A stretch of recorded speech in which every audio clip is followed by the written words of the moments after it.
Thank you so much for joining us. My name is Sarah McCune, and along with my colleague Ari Havalar, who will also be with us today, I co-lead the Human Health, Food Safety, and Nutrition area of inquiry at the Livestock Innovation Lab here at the University of Florida.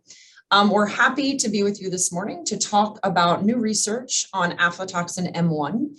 I will moderate the discussion today, so it's my pleasure to introduce to you three of my colleagues. Dr. Bola Adesogan, who unfortunately, due to flight cancellations, could not be here live with us, but he has generously recorded his quick introduction to the seminar. So we will run that for you, recorded just a few hours ago, but he's now in the air on his way to Rwanda. Then my colleague, Dr. Felicia Wu, will speak on the causes of cancer and look at aflatoxin's role. And then Dr. Ari Havalar will wrap this up looking at a risk assessment, so taking policy implications and a high-level view of what we do with these findings.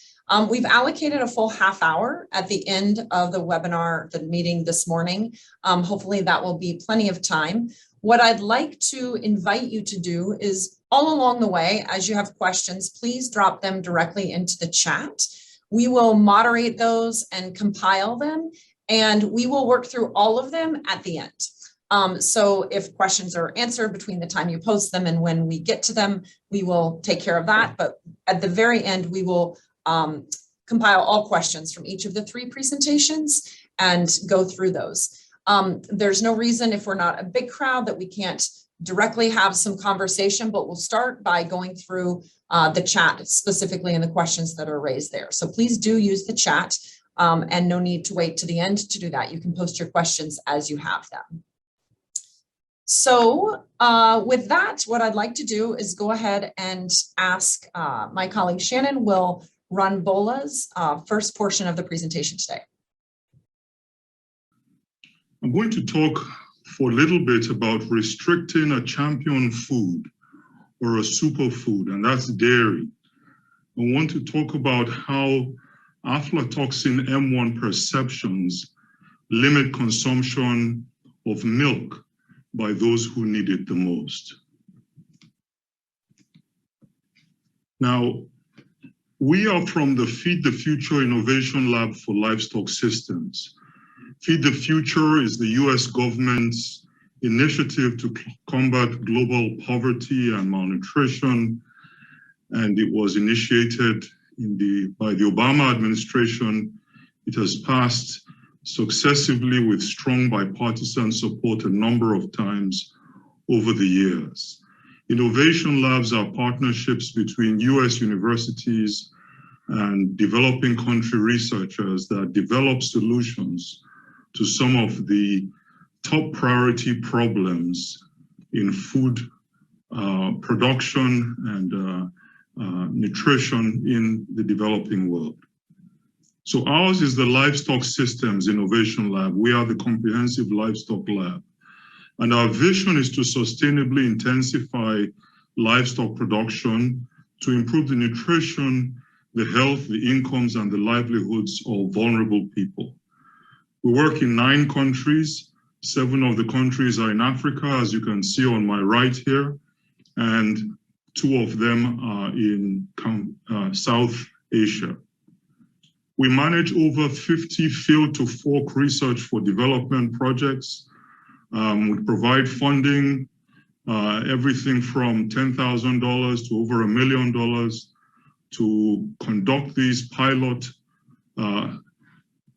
projects that solve the problems, demonstrate solutions, and then we work with partners to scale the solutions across the countries.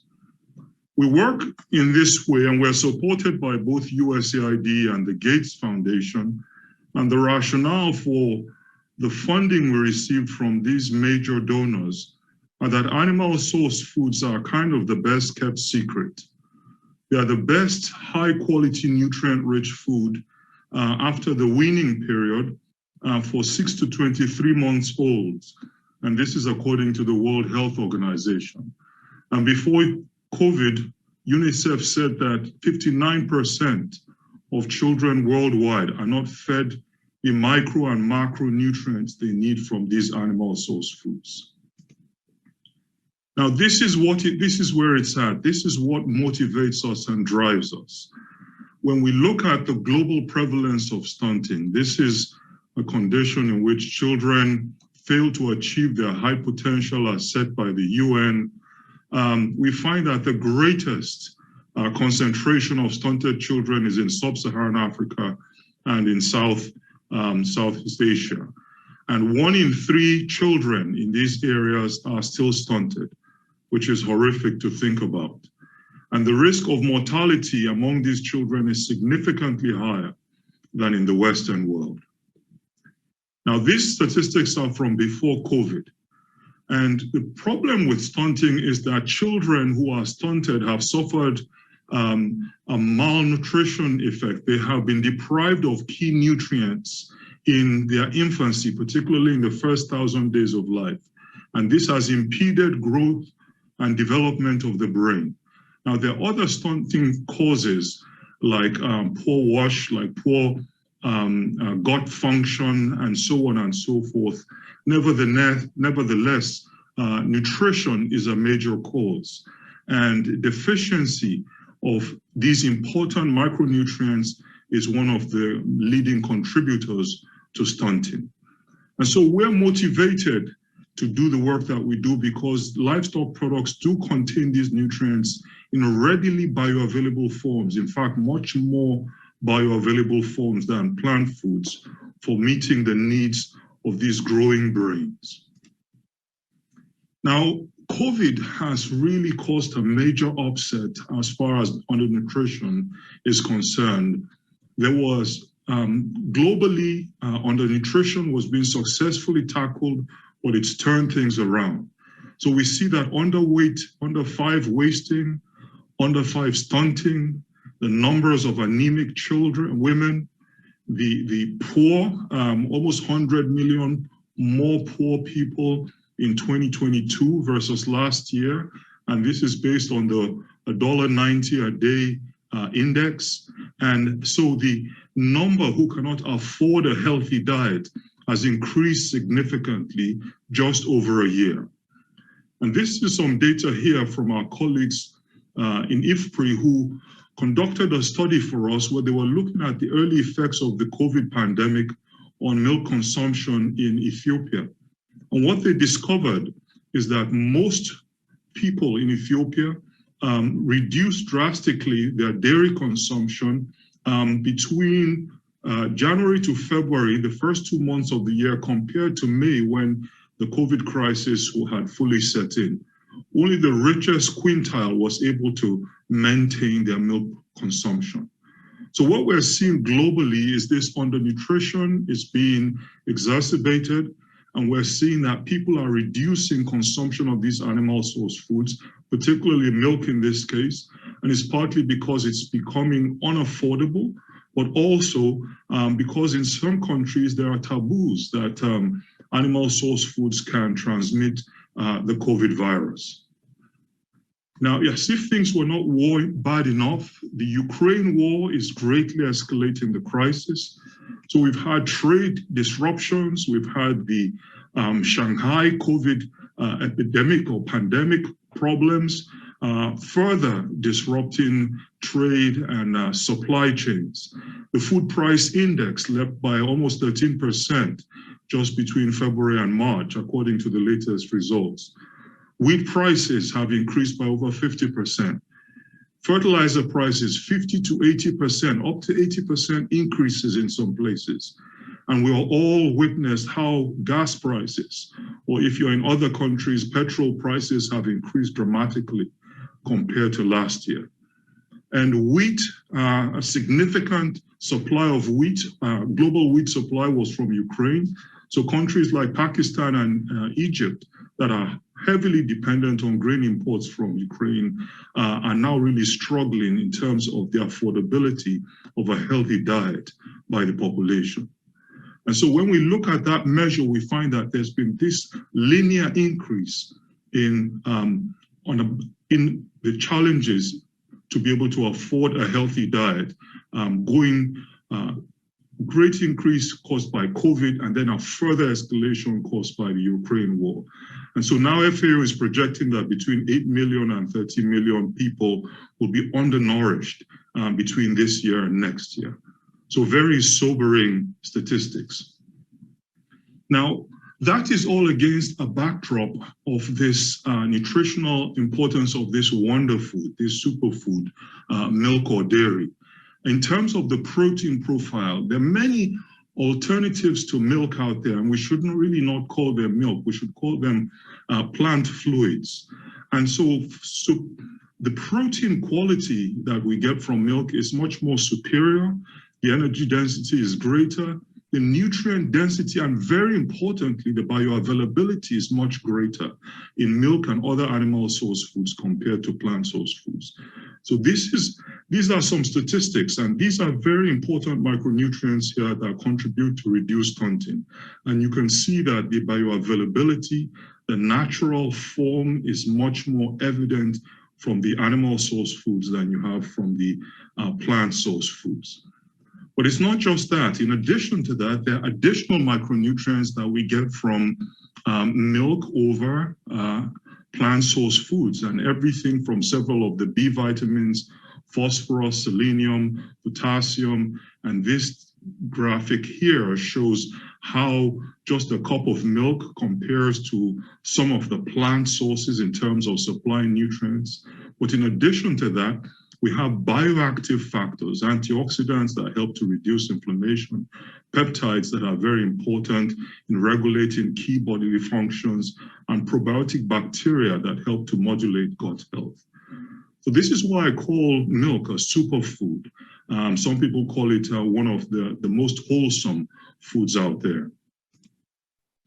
Now, this is one of the studies that got us started when we were thinking about working on the innovation lab.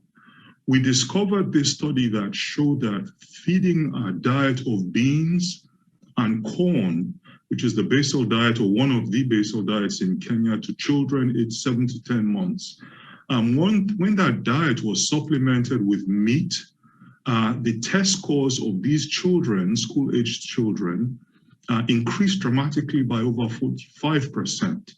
And when they were supplemented with milk, there was a 28% increase. These are relative to the baseline. So there were dramatic improvements in the cognition of these children, averaged across all their subjects and across 5 school semesters. And so when we discovered this study in 2013, I think is when we first saw it, it was a great motivator to try and exploit the potential of these animal source foods to increase cognition in children who need it the most. And so there are studies like the one I've just shown that show that cognition is improved, and there are a number of other studies. There are several studies out there that show that linear growth of children, arm mass, and so on are improved.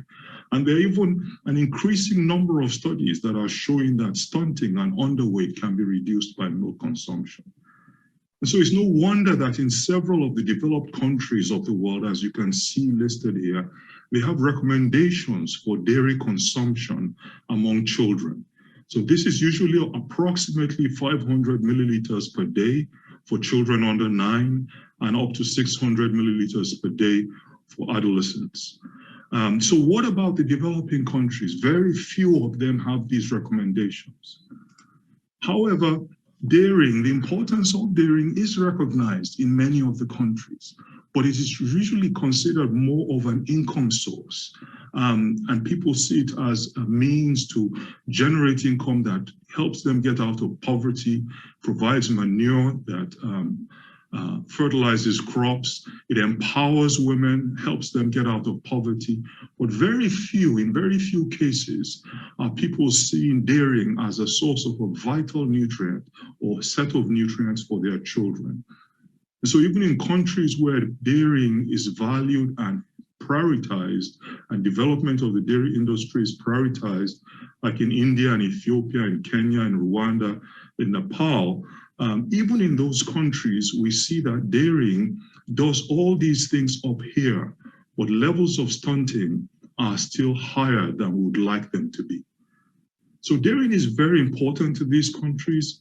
In India, it represents 28% of the agricultural gross domestic product, just showing how important it is. Now, when we look at the statistics on consumption of milk by region, they are very, very surprising, because you have a range from 1 kilogram per person per year in the Democratic Republic of Congo to up to over 300 kilograms per person. And so when we have people who are advocating that people should cut out dairy, they need to be very careful, because who are you talking to? Are you talking to people down here who are hardly consuming anything and are way below the United Nations, WHO, and FAO recommendations of 150 to 200 kilograms per person per year? Or are you talking to people on this end? And so it's very important for us to realize these important differences in global milk consumption and to try and correct this issue. And one of the reasons why milk consumption is lower in parts of the developing world is because of this issue of aflatoxin. And aflatoxins are secondary metabolites produced by Aspergillus fumigatus or Aspergillus flavus or parasiticus. And there are different forms of this toxin, the B1, the B2, G1, G2, M1, M2 forms. And the big challenge with this is that aflatoxin, particularly the B1 form, is highly carcinogenic. And so many feeds that are consumed by livestock, such as corn and peanuts, and then protein supplements like cottonseed cake and noog or Niger cake, nuts, are often contaminated with aflatoxin, especially in tropical, subtropical countries. So aflatoxin M1 itself can be transformed from the dietary form, which is B1, into the form in milk, which is M1. And so when dairy cows consume feeds that are contaminated with B1, then M1 appears in the milk.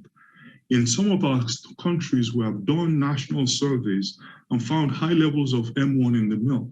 And this has been attributed to feeding moldy corn or spoiling corn to cows, because people think, of course, they can't feed that to humans, so the cows are a good disposal bin for this toxic or this moldy looking corn. But unfortunately, they don't realize that that aflatoxin can get into the milk of cows. Now, the standards for the safety or perceived safety standards for aflatoxin M1 in milk that have been set by the FDA of the United States and the European Union. So that's 0.5 micrograms per liter, and a much more stringent standard in the EU of 0.05 micrograms per liter. Now, like I said, these are based on the perceived carcinogenicity of aflatoxin M1 in the milk.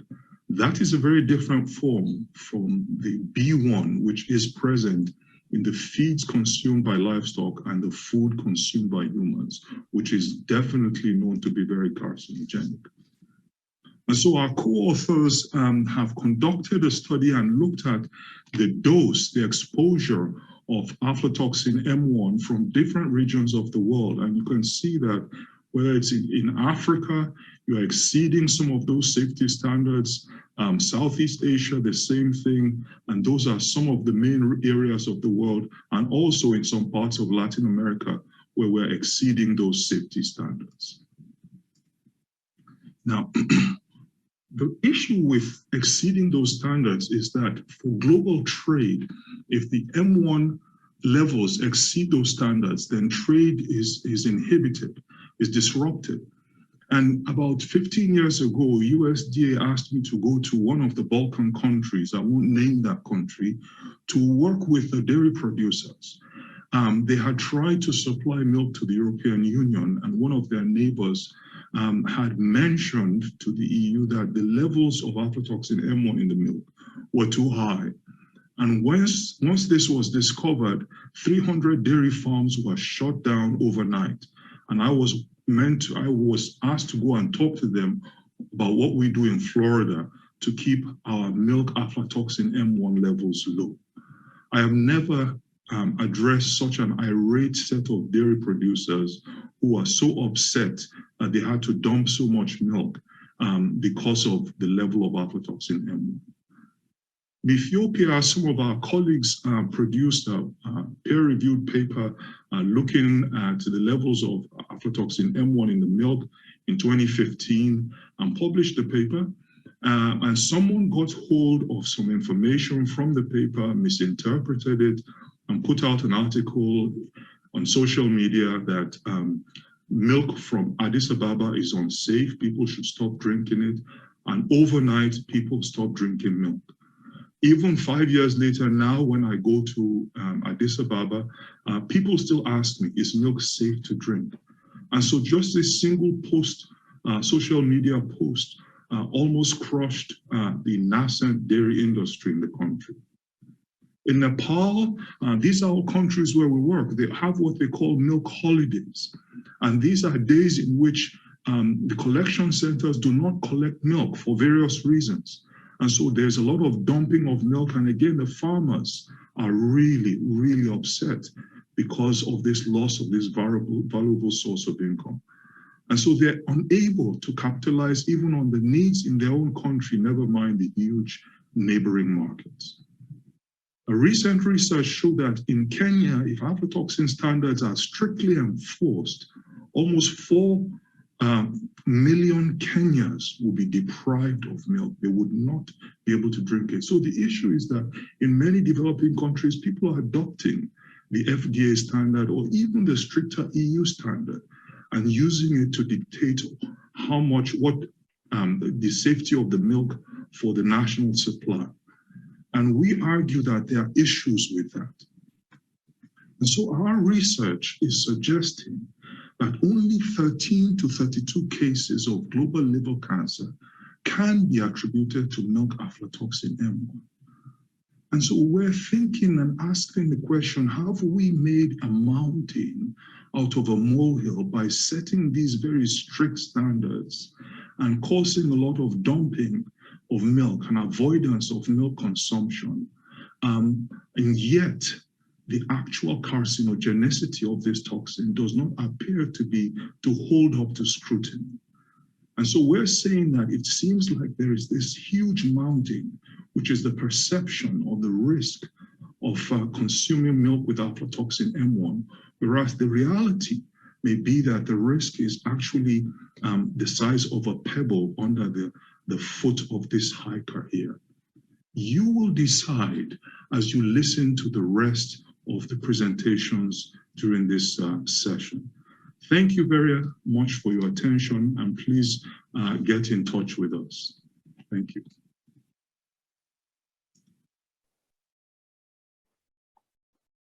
Thank you to Bola for sharing and getting us started. Thanks for Shannon for sharing that presentation. At this point, I'll turn it over to Dr. Wu, who's going to take us through the next section. Thank you very much, Dr. McCune, and thank you to all of you for coming wherever you are around the world to hear about issues of milk and nutrition and the potential problem of aflatoxin M1. So following from my colleague, Dr. Adeshogan's talk, I would like to share with you our cancer risk assessment of aflatoxin M1 and pose the question, does aflatoxin M1 in fact cause cancer? And I shall frame this in a manner similar to Charles Dickens by telling you a tale of 2 aflatoxins. Before that, though, I'd first like to give acknowledgement to several different sources as well as people. First, the USAID Livestock Systems Innovation Lab grant, as well as a Food Security Policy Innovation Lab grant that provided us for the funding for this cancer risk assessment work and policy research. I'd like to give a shout out to my former PhD student, Dr. Nikita Sahaturna. She is the lead author of this work that was just recently published in the American Journal of Clinical Nutrition. She's the one who is responsible for these risk assessment calculations. Now she's with the British Columbia CDC, and she just reminded me recently that she just graduated from Michigan State University about a year ago today.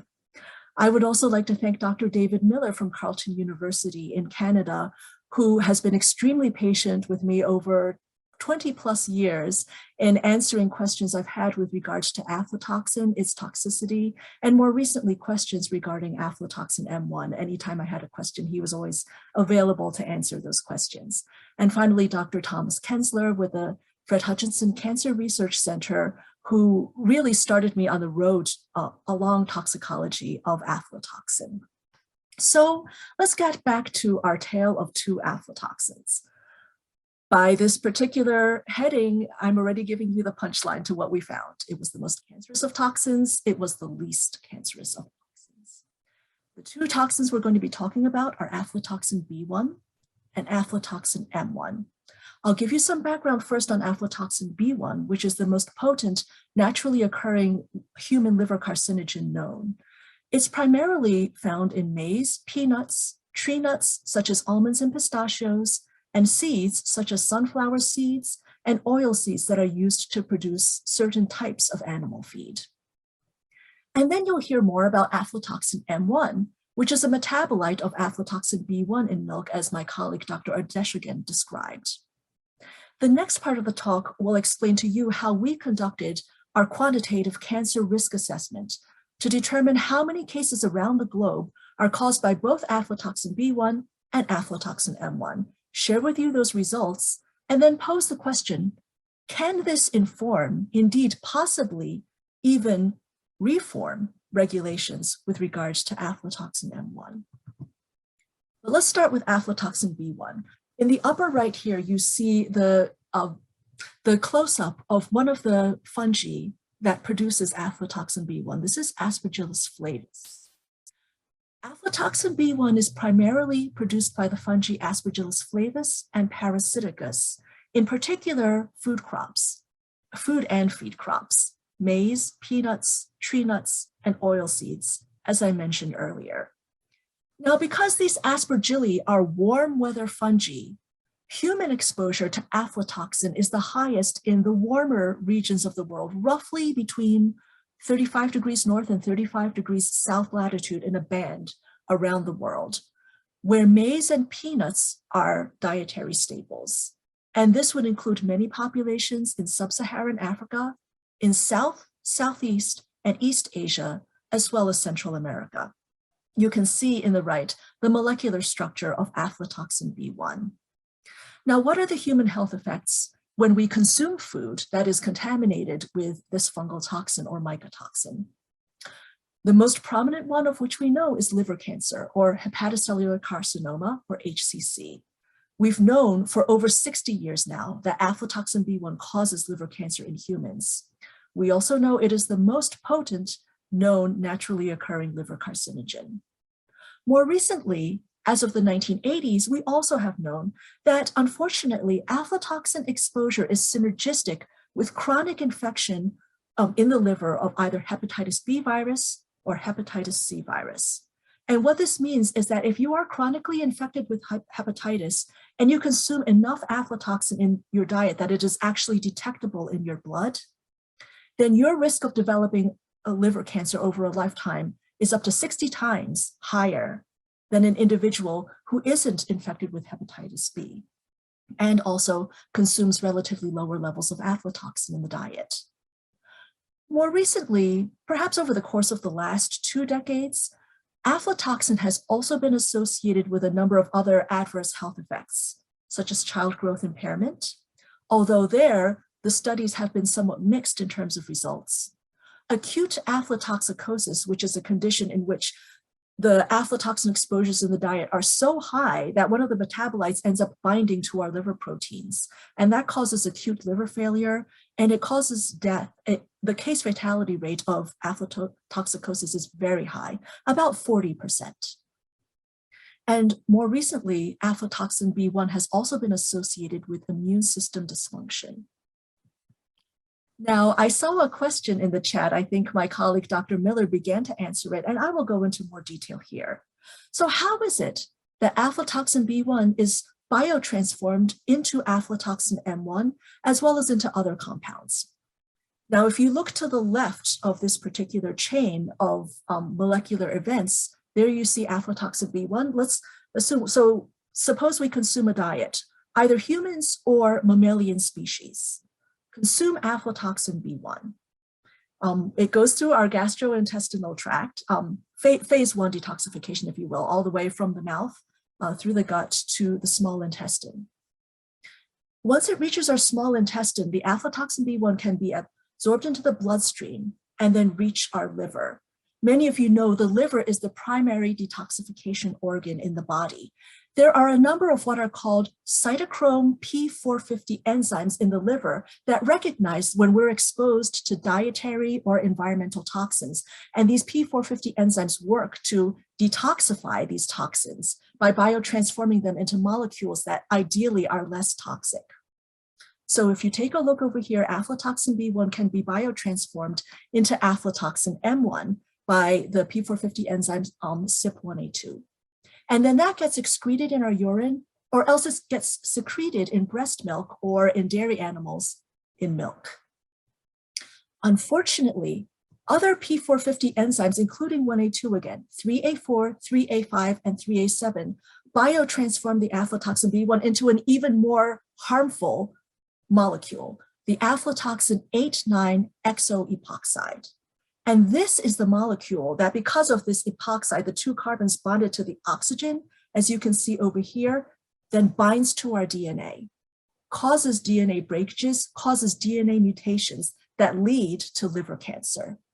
Of course, even at this point, this aflatoxin 8,9-epoxide can be conjugated by glutathione transferases, which are other detoxification enzymes in our liver. And then this can be transformed into aflatoxin mercapturic acid, and then it just gets excreted in our urine. Or this epoxide can bind to proteins in the blood. And many of you may have heard of this aflatoxin albumin adduct. This is a biomarker of aflatoxin exposure that is measurable in blood and roughly gives an idea of how much aflatoxin we've been exposed to over the past, say, 3 to 6 months. It also shows that, unfortunately, the harmful epoxide has been formed. And then once it's bound to our DNA, yet another biomarker of exposure and effect is the aflatoxin N7 guanine, detectable in urine, that shows that in fact this harmful aflatoxin epoxide that is carcinogenic has been formed. Because we've known for over 60 years that aflatoxin causes liver cancer, there are over 100 nations worldwide that have aflatoxin regulations. But just from this small sample that you see here in the table, you can see that these standards are literally and figuratively all over the map. On the one hand, you have nations such as Ghana in West Africa and the United Arab Emirates that do not currently have aflatoxin regulations in food. On the other hand, you have groups of nations such as the European Union nations that allow only 4 micrograms per kilogram of total aflatoxin, that is AFB1, B2, G1, and G2, in maize and in peanuts, and they will allow 10 micrograms per kilogram of the total aflatoxins in tree nuts because they acknowledged that Europeans consume relatively less, say, pistachios and almonds. In the United States, it's the Food and Drug Administration that has set action levels for allowable aflatoxin in human food and in various types of animal feed. Here in the United States, our action level for food is 20 micrograms per kilogram. So you can see it's a bit more relaxed than the European Union standard. And these are ostensibly based on cancer risk. Now let's hear about the other aflatoxin, aflatoxin M1. As you saw in the earlier molecular structure slide, aflatoxin M1 is produced in milk when dairy animals consume feed that is contaminated with aflatoxin B1. Roughly speaking, you will find aflatoxin M1 in milk maybe about 1 to 2 days after the dairy animal consumes aflatoxin B1 in its feed. The rough conversion ratio from aflatoxin B1 in the animal feed to aflatoxin M1 in milk is about 0.3 to 6.2%, and is modulated, as you can see, by these cytochrome P450 enzymes in the liver. Now, the Joint Expert Committee on Food Additives, or JECFA, of the UN Food and Agriculture Organization and the World Health Organization estimated that at most aflatoxin M1 has about 1/10 of the cancer potency of aflatoxin B1. And this was based on 2 rodent studies. However, there has not been a single human study that has linked aflatoxin M1 to any liver cancer cases. That said, the Food and Drug Administration, as you saw in Dr. Odeshogan's talk, has set an action level for aflatoxin M1 in milk at 0.5 micrograms per kilogram. So you can see this is quite a bit stricter than the FDA standard for total aflatoxin in food. In the European Union and in Ethiopia and in several other nations, there is an even stricter aflatoxin M1 standard of 0.05 micrograms per kilogram. Now, you might be wondering, these are really strict standards. So what is the news in terms of how much cancer both aflatoxin B1 and aflatoxin M1 cause? This is what we set out to do in this particular project. We estimated global cancer risk caused by these 2 aflatoxins using quantitative cancer risk assessment. This is a familiar term for some of you in the audience. I can see some names of people who actually took my course this semester. There's 4 major steps of risk assessment. The 2 that are of concern here are dose response assessment and exposure assessment. And let me explain these to you fairly briefly. Dose response assessment is simply asking the question, okay, for given doses of a particular toxin that different populations are experiencing, say around the world or around the country, what proportion of the people in those populations are becoming sick from some sort of adverse effect that is caused by this toxin? In cancer risk assessment, what we do, particularly for what are called genotoxic carcinogens like aflatoxin B1 that directly damages our DNA, we make the assumption there is no such thing as a safe level of a genotoxic carcinogen. Theoretically, even one molecule of aflatoxin B1 or another genotoxic carcinogen could bind to our DNA and initiate the stages that will eventually lead to cancer. And so what we do is we linearize this dose response curve after we take animals or human studies and kind of find all the different dots. We linearize it, we take the slope of that line. So this harkens back to high school algebra. You remember y equals mx plus b, where m is equal to the slope of the line. Practically, what this means in cancer risk assessment, that slope is what's called the cancer potency of a particular carcinogen. So it has a very, very useful application. Basically, if you have a low slope, what that means is that you could consume a fair amount of the carcinogen, but your lifetime risk of cancer does not go up by that much. But if you have a very steep slope, then you only need to consume a little bit of the carcinogen, but your cancer risk will be driven up dramatically. JECFA found 2 different cancer potency factors for aflatoxin B1, depending on whether people were infected with hepatitis B or not.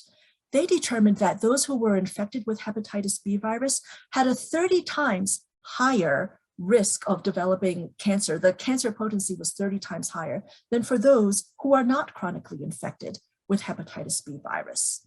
Now we had our cancer potency factors. Now we have to find out how much aflatoxin are people actually being exposed to around the world. So what we did was define for every nation daily consumption of maize and peanuts. We just focused on those 2 crops. Aflatoxin levels that we found in the literature search for maize and peanuts in different countries, the prevalence of hepatitis B virus in each different country, and the population size. To look at aflatoxin B1, we captured a population of about 6 billion people who were living in the warmer climates of the world, and this is what we found. We estimated that aflatoxin B1 causes between 25,000 to 155,000 liver cancer cases around the world. But as you can see from this pie chart, these are not evenly distributed at all across the globe. Most of these cases are occurring in sub-Saharan Africa, Southeast Asia, and what the WHO refers to as the Western Pacific region. Most of those cases are coming out of China. We did the same work across 2 recent studies that for which Nikita Sahaturna was the lead author, and the last where we were joined by Dr. Havalar and Dr. Odeshogan, where we applied the same quantitative cancer risk assessment, assuming that aflatoxin M1 has at most 1/10 of the cancer potency of aflatoxin B1. We found out about milk consumption in 64 different countries around the world, for which we were able to find concentrations in ranges of aflatoxin M1 that was detectable in that milk. We applied the same cancer risk assessment methodology. We assumed that there was a synergy between aflatoxin M1 and hepatitis B virus, similar to aflatoxin B1, but in fact, once again, there is no epidemiological evidence of this, but we wanted to take the most precautionary case. What we found were that at most, aflatoxin M1 causes between 13 to 32 liver cancer cases per year, and that is about 0.0003% of all liver cancer cases experienced around the world, a very, very tiny amount.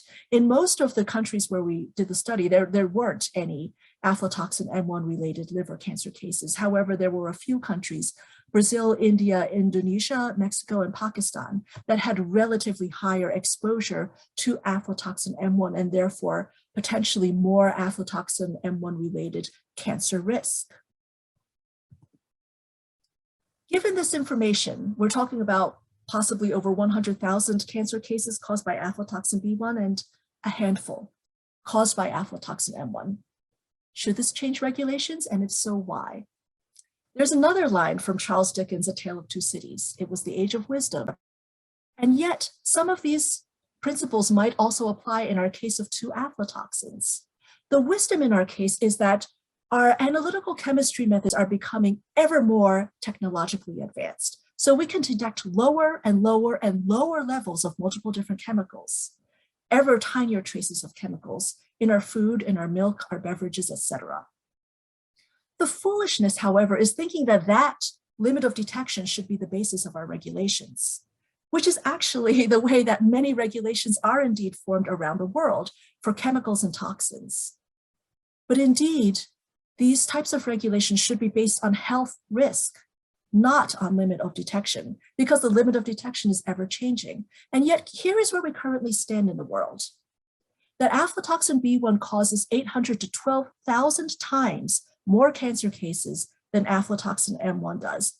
And yet, the regulations for aflatoxin M1 are much stricter around the world, every place where there is an aflatoxin M1 regulation, compared with aflatoxin B1. In the United States, our aflatoxin M1 regulation is 40 times stricter than that of total aflatoxins. The EU regulation is 80 to 200 times stricter for aflatoxin M1 than for aflatoxin B1. It's not just that the policies may not make toxicological sense, but we need to consider the countervailing risks of strict regulations. As Dr. Adeshagan so clearly illustrated, there are dairy farmers in various parts of the world that are just dumping their milk because of what they deem to be excessively high aflatoxin M1 levels, which may not be health risk-based. And that jeopardizes their livelihoods. It can put some dairy farmers out of business. The general public, because of the wide spread of social media nowadays, may be fearing milk more than is necessary, causing psychological stress as well. They may feed their children less milk, thinking that it's harmful, and thereby children will lose access to a highly nutritious source of food that contains protein, fat, calcium, vitamin B12, and a host of other micronutrients. Also of concern, in some parts of the world, if children cannot have milk, they may make up for that caloric loss by consuming more maize or more nuts or more seeds. That rather than having aflatoxin M1, it has aflatoxin B1, which we've already shown it causes far worse health effects than aflatoxin M1. What we don't know, however, yet is whether aflatoxin M1 has other health effects. Now, we've tended to focus a lot on cancer in terms of the policies that are made for different food contaminants around the world. In part, this had its start in 1958 in the United States with the Delaney Clause from Congressman James Delaney, where he was very concerned about carcinogens in food. And he said, basically, we should reduce all carcinogens in food to zero. Of course, now we know that's fundamentally impossible. And yet that was the basis by which many, not just the United States, but many countries around the world were saying, what's the cancer risk? But now let's think about what some of the other non-cancer risks might be. Could aflatoxin M1 cause other effects similar to aflatoxin B1? Could aflatoxin M1 cause immune toxicity? Could aflatoxin M1 cause child growth impairment. There have been 2 decades of papers related to aflatoxin B1 causing child growth impairment. Might that also be the case for aflatoxin M1?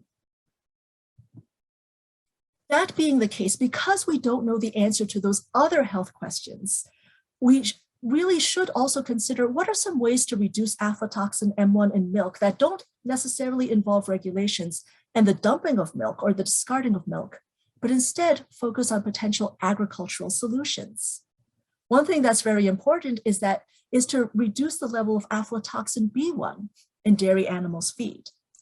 Pre-harvest interventions can include genetically enhancing, say, maize plants or oilseed plants' resistance to drought, heat, or insects, which predispose those crops to fungal infection. And this can be done through conventional breeding methods or through biotech solutions. Good agricultural practices, making sure that the crops are sufficiently irrigated. Anything that can reduce crop plant stress also reduces its susceptibility to fungal infection. Biocontrol methods, using atoxigenic strains of Aspergillus that can competitively exclude the toxigenic strains. That's being used in certain parts of the world. The post-harvest methods make sure that the animal feed, dairy animal feed, is not excessively, if you can see that there's obviously moldy things, maybe they should not be consuming them, improve the drying and the storage conditions of that animal feed, such that it's not wet, hot, and therefore proliferating in Aspergillus flavus and Aspergillus parasiticus, and also store feed for shorter periods of time before feeding them to the animals. In animal feeds, I could see that my colleague, Dr. Tim Phillips, is on the call. He's done some excellent work related to binders and enterosorbents that can be added to animal feed, such that when the animals consume feed, even if there is aflatoxin B1 in the feed, these binders or enterosorbents, like Novacil, can actually adsorb or basically trap the aflatoxin B1, and the animals can excrete it, rather than it going through their bloodstream and producing aflatoxin M1 in the milk. Allowing more diverse feedstuffs rather than maize and oil seeds and nut cakes in animal feed. These are all potential solutions. To summarize, our tale of 2 aflatoxins. Aflatoxin B1 is a major cancer risk factor around the world. Aflatoxin M1, a trivial cancer risk factor. And by the way, this 13 to 32 cases per year that we estimated there, this is actually an overestimate. And yet we stand at a place where current aflatoxin M1 regulations are 40 to 200 times stricter than for aflatoxin B1, despite that aflatoxin B1 is much more highly carcinogenic. We also need to consider that strict aflatoxin M1 regulations may result in risks that may outdo any benefits associated with these strict standards. Dairy farmers could lose their businesses, children could lose access to milk, and there could be public distrust of milk in general. It's still important, however, to determine whether aflatoxin M1 causes other health risks, and to that end, a number of agricultural interventions exist. Thank you very much.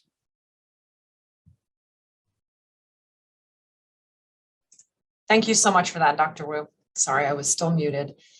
So at this point, we'll turn it over to Dr. Ari Havalar to close out the presentation, and then we're documenting your questions and we will come back to these at the end as promised.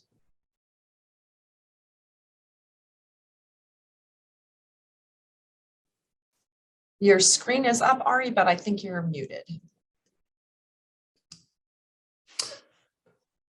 Thank you very much, Sarah, for the introduction. My task basically is to wrap up what has been presented before and to look at this somewhat more from a policy perspective. So I'll start by summarizing the 4 key messages that we have in addition to the research paper that Dr. Wu described. We also have produced a research brief, which is available on the website of the Livestock Lab. And the key messages that we stress there is that the risk of liver cancer from drinking milk contaminated with aflatoxin M1 is much lower than previously thought. There's no evidence for other serious health effects. International standards for AFM1 are not risk-based. And dumping of milk because international standards for AFM1 are exceeded may create economic and nutritional risks that far outweigh the minimal cancer risk associated with the aflatoxin M1 in the milk. And I'll unpack each of those key messages in a bit more detail in the following slides. First of all, one major reason why the cancer risk to aflatoxin M1 is much lower than aflatoxin B1 is the much lower exposure. You see here data compared from the two studies that Dr. Wu described, the aflatoxin B1 and the aflatoxin M1 risk assessment, where it's very clear that across the globe, exposure to aflatoxin M1 is much lower than exposure to aflatoxin B1, roughly a factor of 100 lower. And Dr. Adesijan mentioned that milk consumption, obviously, in many parts of the world is much lower than in other parts. But this would, I mean, if milk consumption would be optimized, this might mean consumption increases maybe up to a factor of 10, but certainly will not close the full exposure gap at the moment. So one important element why the incidence of liver cancer by aflatoxin M1 in milk is lower than aflatoxin B1 in other stable foods.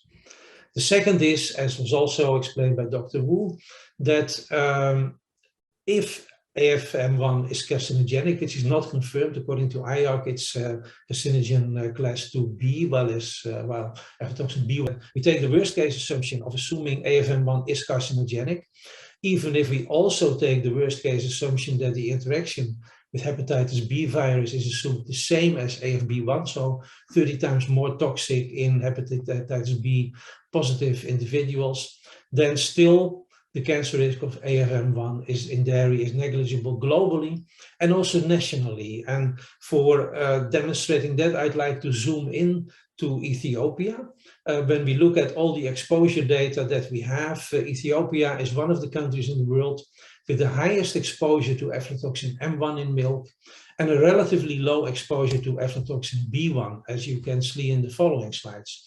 These are 3 different studies that have been done in Ethiopia in the past decade, looking at aflatoxin M1 levels in milk. The study already mentioned by Dr. Adesijan from 2015, published in 2016, showing a mean concentration of 0.4 micrograms per liter, wide range from 0.03 to almost 5 micrograms per liter in raw milk. Another study from 2020, slightly higher levels both in raw milk and in pasteurized milk.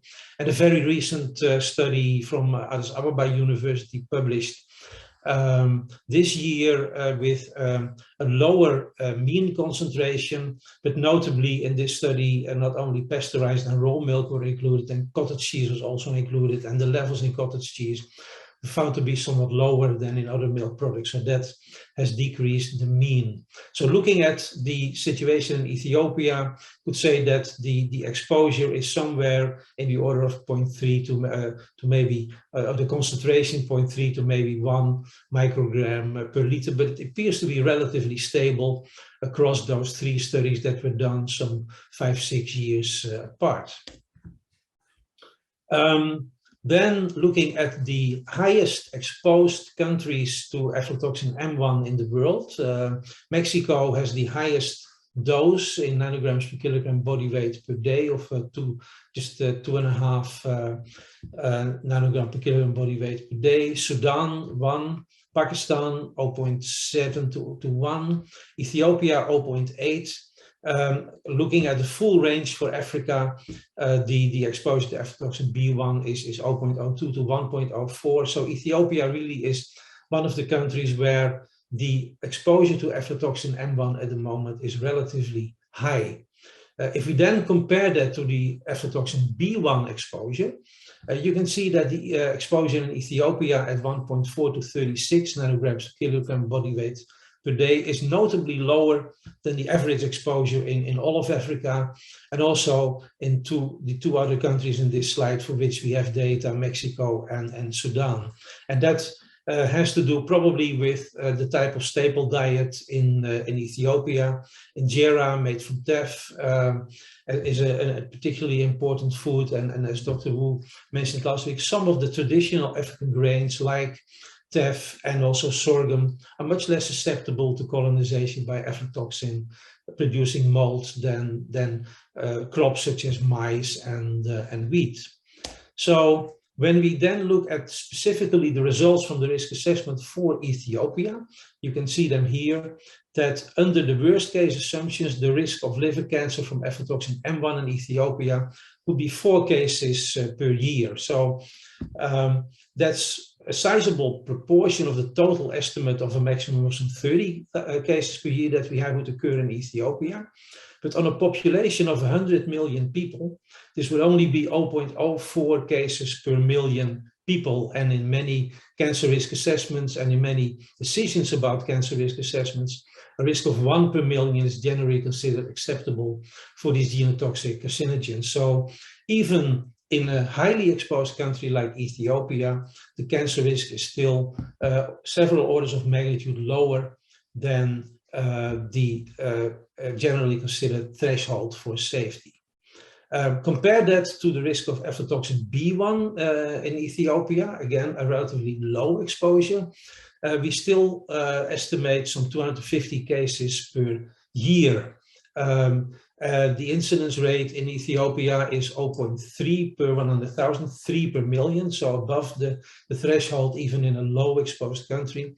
Nigeria has 9 per 100,000, 90 per million. So again, to show that Ethiopia has a relatively low risk of aflatoxin B1, but still compared to that low risk, the risk of aflatoxin M1 is some 60-fold lower.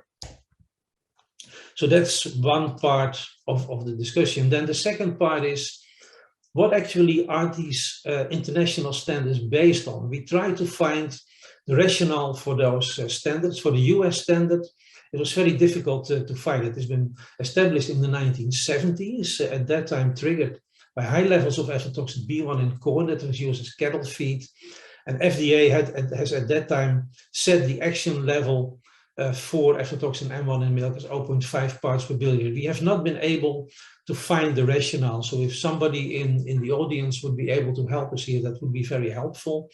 There are some arguments that this has simply been a conversion from the 20 parts per billion standard in the feed, taking into account the biotransformation of aflatoxin M1 then in milk.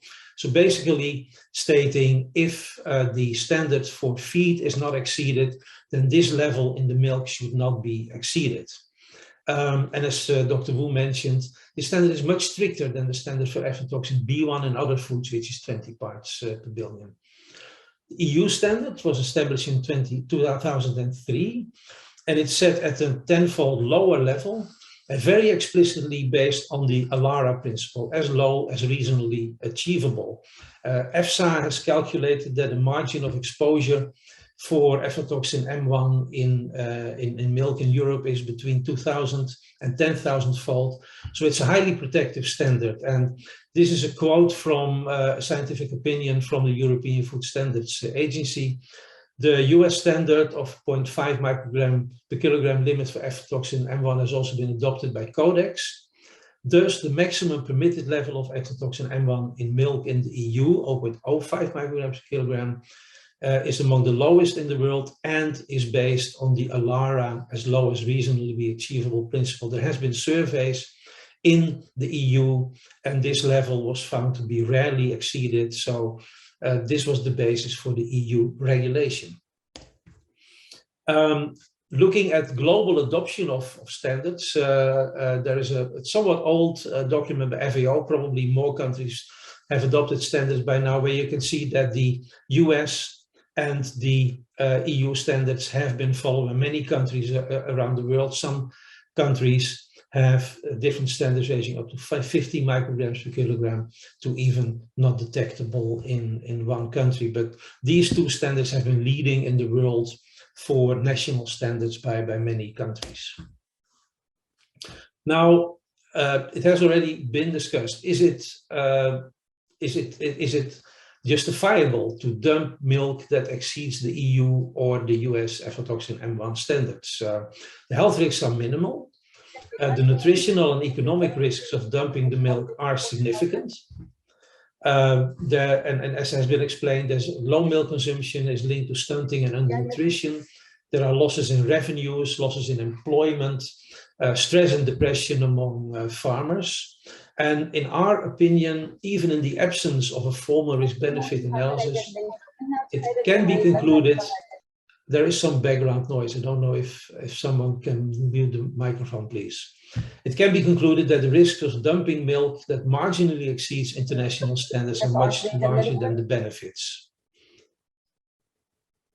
The aflatoxin exposure control should focus on aflatoxin B1 and related aflatoxins in staple foods, and maybe also in animal feeds.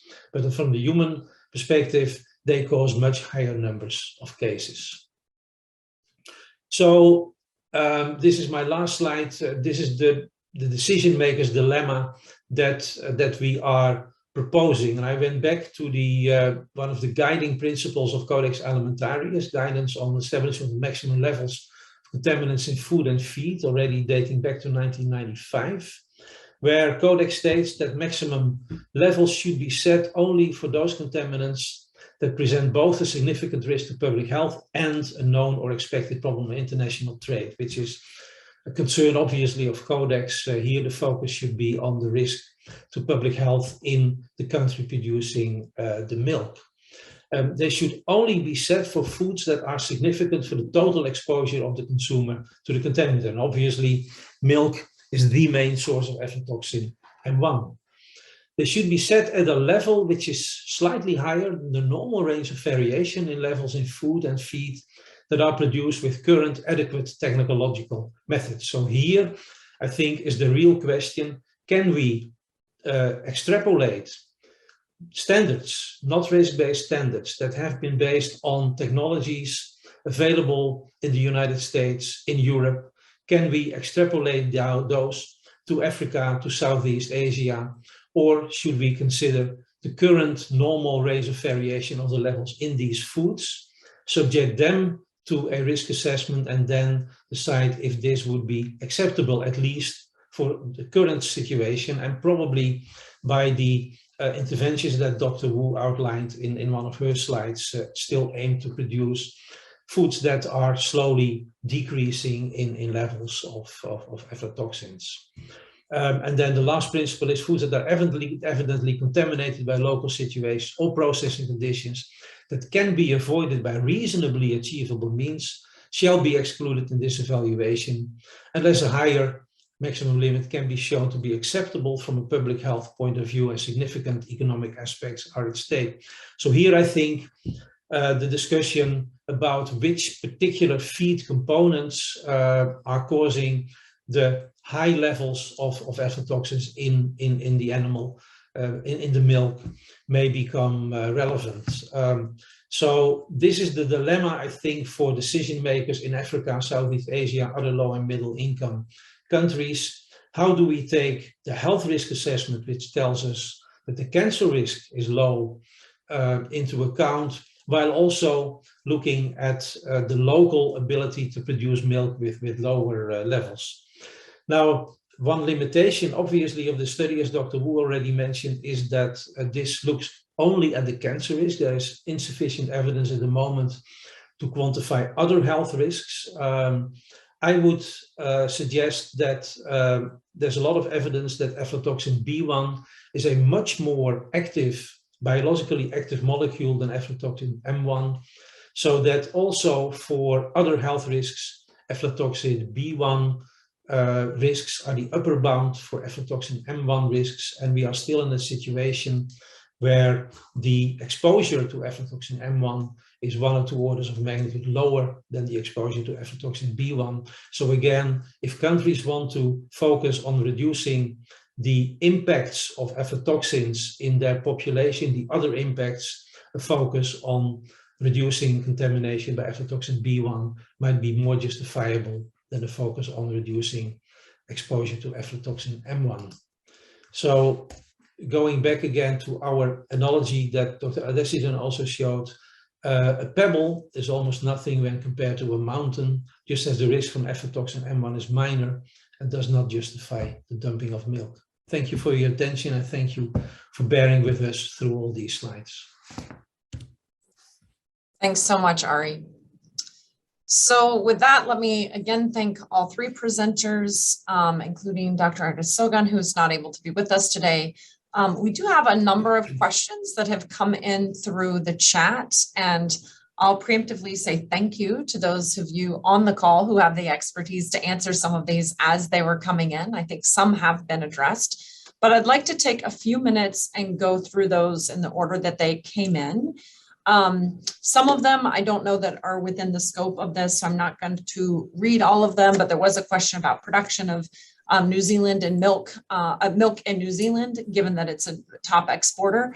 But let me jump to also an observation about low consumption of milk. I don't think that Dr. Adesidan was trying to imply that aflatoxin was the major barrier to milk consumption in low and middle income countries. I think all of us on the call agree that low production of milk is a major constraint. And then of course, there are other social and economic barriers. So thank you for that observation, which was echoed by our colleagues. The first question I think comes in as Dr. Wu, you were giving your presentation, that this recent study conducted in Ethiopia shows there's a range of up to 6 micrograms of aflatoxin in pasteurized milk. Do you think this level in milk is safe? So that's the first question I see, taking them in order. You want to take that one, Dr. Wu?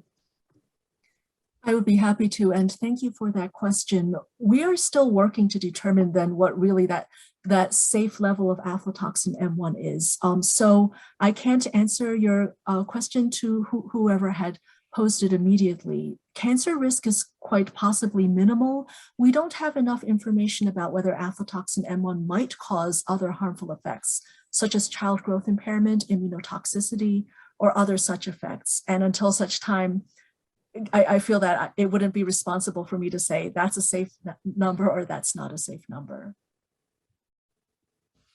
Thank you for that. Another question that came in was using HPV as a proxy or a marker of cancer risk is the most critical part of the research that was presented and an assumption of the work. So what if HPV is not a good proxy to cancer in low and middle income countries? Why not try other proxies to be sure the conclusions that are made boldly here are supported by another proxy? You want to take that one? Yes. Thank you, Dr. McCune. So with regard to that question, I wouldn't call HBV a proxy, hepatitis B virus a proxy. It's a well-established cause of liver cancer. It might be that I'm misunderstanding the question, but Dr. Beasley published a seminal study in Lancet in 1981 that showed that indeed hepatitis B viral infection, chronic HBV infection, is a key cause of liver cancer. If the question is what the biomarker is, the best biomarker of chronic infection with HBV is detectable in blood is called the hepatitis B virus surface antigen, or HBsAg. And typically it's believed that if you can find this surface antigen in the blood, then that means that an individual is chronically infected with HBV. Now, the hepatitis viruses are not themselves genotoxic carcinogens. They don't directly damage our DNA. In fact, what they do, though, is to set up a state of chronic inflammation in the liver, because the liver recognizes that there's this foreign material and is constantly in a state of inflammation to try to get rid of it. And what happens when our liver is chronically inflamed is that it loses some of the ability to repair its DNA. So along come other risk factors like aflatoxin B1, which can form into this epoxide and then bind to DNA. If we have an otherwise healthy liver, we still have some ability to get rid of, to repair that damage. But in a state of chronic inflammation, that is severely compromised. I hope that answers the question. Another question just came in along those lines. I'm going to ask it now. Are there any other known viral infections that have shown synergistic effects with aflatoxin B1? So it's believed that chronic infection with hepatitis C virus does as well.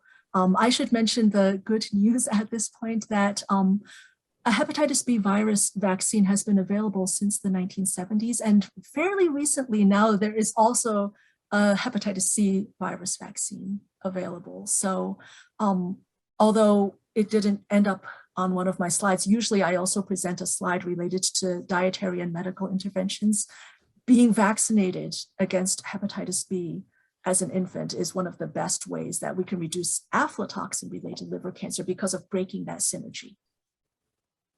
Thank you for that. Another question, you mentioned that evidence for growth impairment and aflatoxin B1 is variable. Do you think this will change over time? And is growth impairment a possible health outcome for aflatoxin M1? I think you alluded to this, as did Ari at the end, but if you want to address that question again. Sure, I'd be happy to, Dr. McCune, and thank you for the question from the audience. You know, the variable levels that we may have seen in the past 2 decades of studies trying to link aflatoxin exposure to growth impairment may very well have to do with the dose of aflatoxin, or in other words, the aflatoxin exposure. It may be that there is some sort of threshold above which, if children are regularly exposed to this level of aflatoxin, that may indeed impair their growth in terms of their height, their weight for height, you know, height for HZ score, weight for HZ score, weight for height Z score. That is possible, that there may be some sort of threshold level, and that could be what is different across multiple different studies. I think that another thing that has been so different among the different studies linking aflatoxin to growth impairment is what other factors are controlled for. Other nutritional factors, other behavioral factors, hygienic factors, in some cases, you know, agroecological zone. So in some studies, these particular factors will be controlled as confounders or cofactors, and then in others is this group, etc. So that's been one of the other issues trying to kind of stymieing the results. And as for the question of whether aflatoxin M1 could cause growth impairment, that's a great question. And I think it's really interesting because here's where toxicology could really help us. If we understood how it was that aflatoxin B1 might cause growth impairment, then we could begin to understand where in the body, you know, it might be happening. I gave you a mode of toxicity for what's happening in the liver, but what if the reason that aflatoxin is causing growth impairment is happening before aflatoxin even reaches the liver, say in the phase 1 detox, in the gastrointestinal tract, in the small intestine? If we can begin to understand some of the mechanisms, then we could have a better grasp of whether aflatoxin M1 might cause similar effects. But right now, I don't think we have that information. Thank you for that response.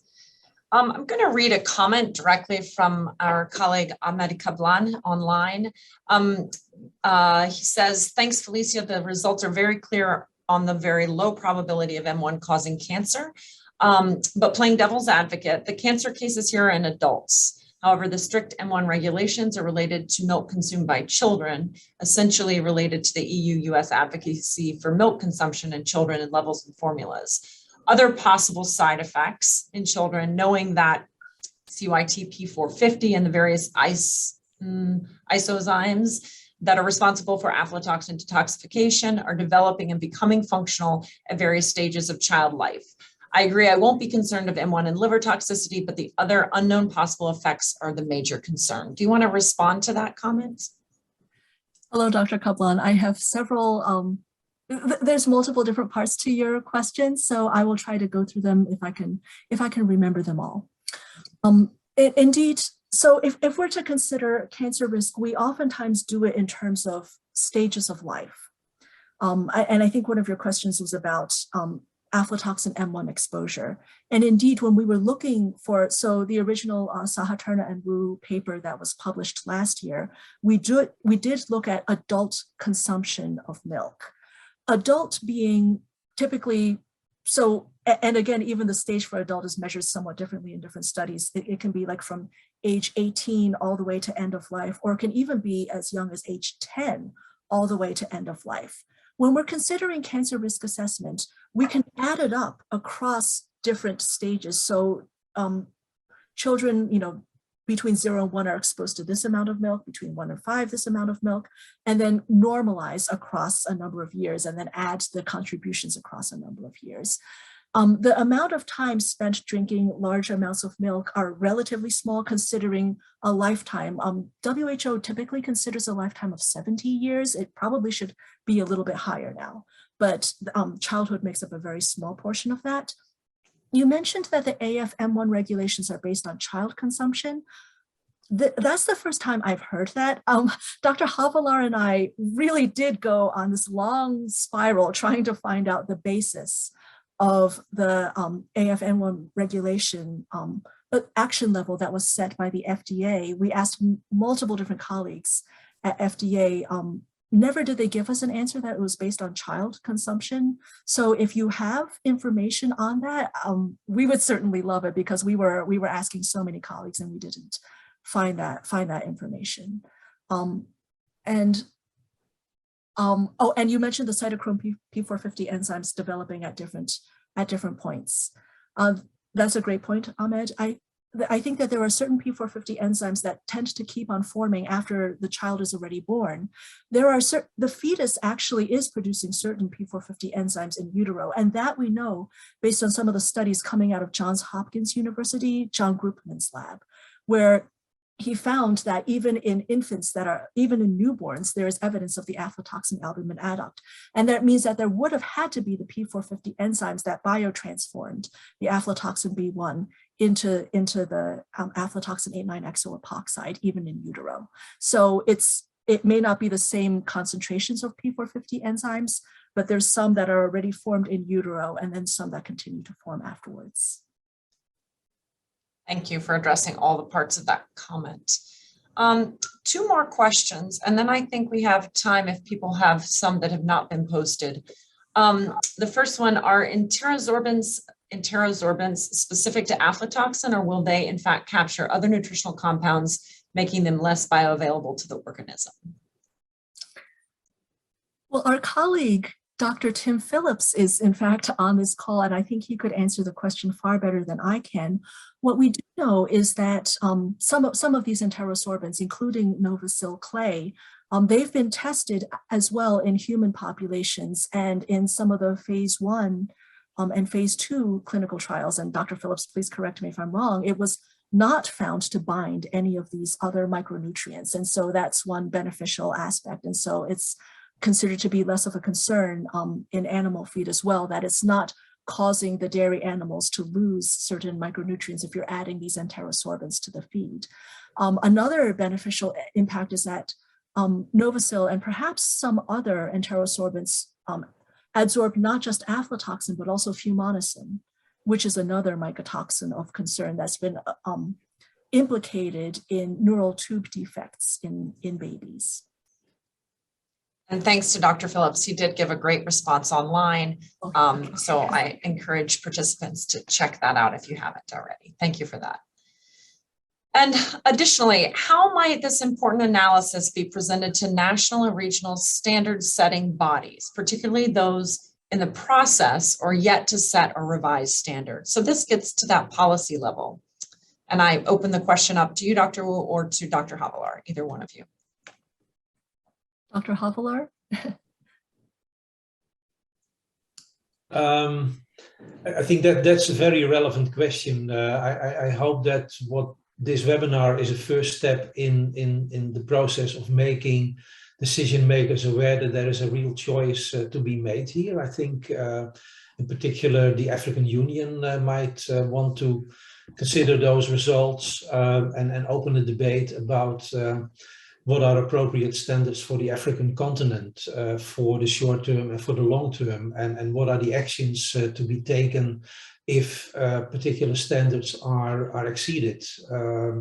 So I hope that this webinar and this publication are the start of a dialogue between decision makers and scientists about the findings and the impacts of the findings and the balance between health risk-based standards and the current standards that I would say are more hazard-based.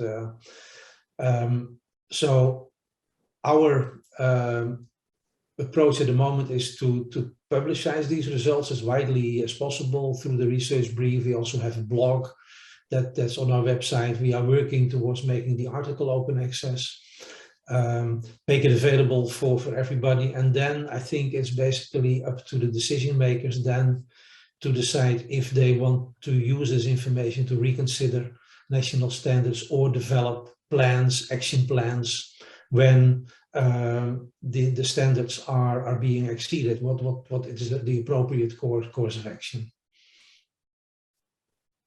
Thank you, Dr. Havelar. If I could weigh in a bit too and share my screen if to answer that excellent question, or to share some thoughts about that question. I don't know if you can see this. This was originally a slide that was part of my talk. So for those nations that are considering setting aflatoxin or other human risk-based regulations, you might consider some of the following. Well, not just the risk assessment, and this is something that we could go on and on about, the quantitative cancer or non-cancer risk assessment also, but also consider, for this particular population, what is an acceptable level of risk? Dr. Havelar mentioned, for example, one standard that's used is 1 in a million lifetime cancer risk for a particular population. That might be considered an acceptable level of risk. What are the economic and market impacts of the regulation? Which stakeholder groups benefit versus which might lose as a result of the regulation? And are there any countervailing risks or indirect health effects? These are some of the questions that policymakers might want to ask when they're setting what might be considered a pragmatic regulation for various different chemicals and toxins in food, water, or the environment. Thanks. Yeah.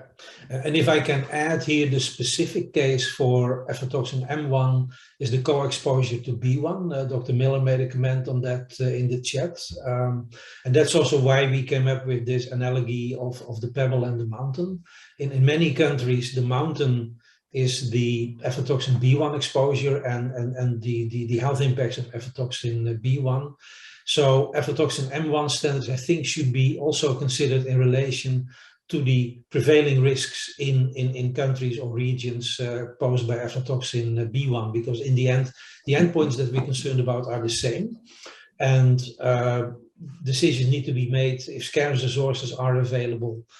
How much resources do we make available to control B1 exposure versus M1 exposure? That's, I think, a specific consideration for aflatoxin M1, because there is another molecule that is very related, much more biologically active, and there is almost invariably co-exposure to those two toxins. Thank you, Ari. Let me chime in. I have actually a question of my own that dovetails with the last one. I'm curious about whether there is any precedent for using, if the EU standard has been explicitly indicated by the principle of as low as reasonably achievable, is there other precedent for scaling that for a policy threshold from a food safety perspective?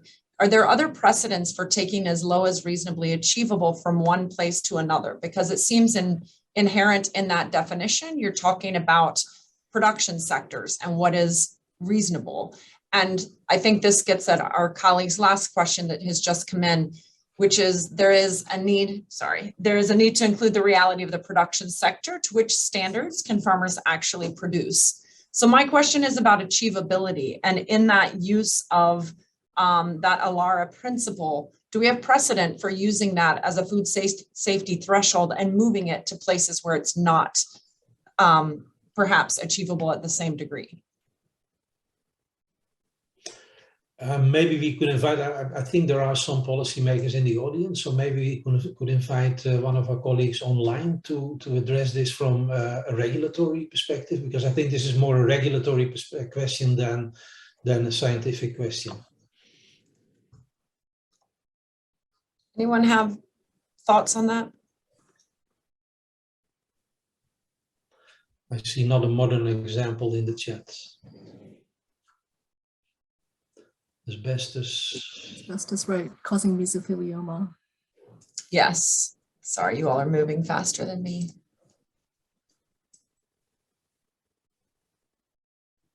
Well, I'm happy, I will read through the chat. Sorry, I am behind in reading that to my own question. Any final questions that have come in? Lots of thanks to both of you. And We have just a few minutes, but what I would ask is suddenly there's a little barrage of comments and questions. If anyone would like to unmic themselves and ask a final question, I would invite them to do so at this time. I would like to stress the last point that was made by Tim Phillips, that there are, of course, a lot of risks related to drinking raw milk, which is something we're also trying to address in the livestock lab, but that remains the main health risk of milk. Campylobacter, Salmonella, Listeria, more maybe for pasteurized milk stored in fridges, and even Brucella, Mycobacterium bovis in Africa, a major problem still in many countries. And E. coli here in the United States. E. coli, yeah. So if we want to make milk safer, focus on the pathogens. I very much endorse this point. I agree with it as well. Thank you, Dr. Phillips. Yeah, and thank all of you. Thank you for joining us today. We are out of time. I really extend my gratitude to Dr. Adesogun, Dr. Havilar, Dr. Wu, and thank all of you for joining us this morning for the past hour and a half. This will be recorded and available through the Livestock System Innovation Lab website, so feel free. And I did put a link to the sort of splash page, which has a link to the paper, the blog, and the policy brief. And my guess is that that is where this recording will go after it's all uploaded to the cloud. So thank you so much. And with that, we'll close out the meeting. Have a good day. For coming. Thank you. Bye-bye.